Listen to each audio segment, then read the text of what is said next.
السلام عليكم صاحبيال waxaan rabaa maanta inaan ku baro xabaad iskaga ilaalin kartid mobilkaaga ama computerkaaga xogta kugu jirto in laga jabsado haddii aad Chrome-ka aad isticmaasho inta badan meelaha dadka hackerska ay ka soo raacaan si ay u ogaadaan IP addresskaaga waxay soo marayaan si toos ah Chrome-kaaga sidaas daraadeed waxaan rabaa inaan ku fahamsiiyo qaabka aad iskaga difaaci lahayd oo aanan marnaba mobilkaaga ama computerkaaga loo soo dhici karin haddii aad intaan samayso markuu horeyso Chrome-ka ayaa soo furanaysaa Chrome markaa soo furato waxaad taabanaysaa qaybta setting-ka ayaad soo furanaysaa galaysaa setting-ka ayaad ka dooranaysaa setting markaad doorato waxaad kasii dooranaysaa privacy and security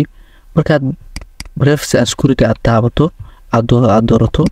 markaa privacy and security aad doorato waxaad si toos u imaanaysaa qaybtan oo security ayaad kasii dooranaysaa qaybta security markaad doorato maaragtay qaabkan ay ku tahay hadda waxay ku tahay no protection not recommended yani wax protection aad dalbatay ma jiro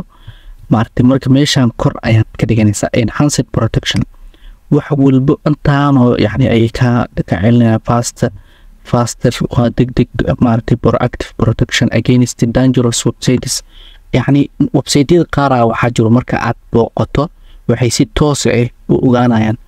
xogtaada IP addresskaaga yani marka sidaas daraadeed ama computerkaaga ama mobilkaaga waxaa laga yaabaa in si difficult virus loogu soo fasaxo kadibna halkaasi dadka hackerska ay xogtaada ay ka qaataan ama computerka ama mobilka virus lagaga soo fasaxo xogtiina sidaas ay kaaga burburto marka aad sida xogtiina aad sidaas ku weyso marka sidaas daraadeed waa internet safety inaad wax badan ka fahamto waa muhiim insha Allah muuqaaladan soo badin doonaa muuqaalka like noo sar subscribe tan insha Allah naga iloobina waana soo badin doonaa insha Allah muuqaaladan waxaan